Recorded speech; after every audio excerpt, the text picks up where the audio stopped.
A day in my life on the plane. 10 hours flying from Taipei to shuttle. Kapagod guys, nakakahagard. At hindi lang yan ang sakit ng paa, tuhod, balikat at ulo. Ikaw ba naman mag-flight ng 10 hours? Ayan nga guys, naghihilamos na ako at in 2 hours, makakarating na kami ng shuttle finally. 12 hours na nga akong walang ligo dyan guys. So feeling ko nangangamoy na talaga ako. Kaya naman pinagagamit ko yung mga facial wash nila dyan. In fairness, mabango naman siya at nakaka-refresh ng skin. At kahit wisik-wisik lang yung ligo ko dyan guys, todo spray talaga ako sa facial mist nila. Gustuhan ko yung amoy kasi fresh bamboo ang amoy niya. O diba? Feeling fresh.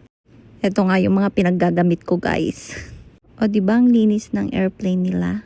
O ayan, feeling fresh na, ready na for breakfast. Kain tayo ng goto na may kalabasa at pork guys. Masarap naman siya.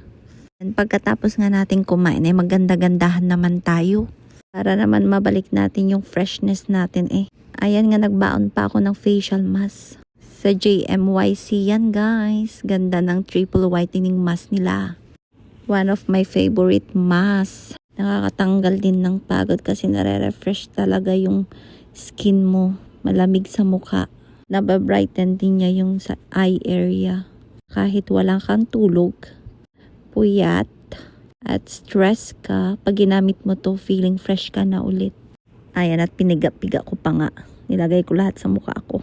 At dahil wala akong katabi guys, talagang nahiga talaga ako. O diba? Sarap ng buhay ko dyan. Dinaig mo pa talaga ang naka-business class ha.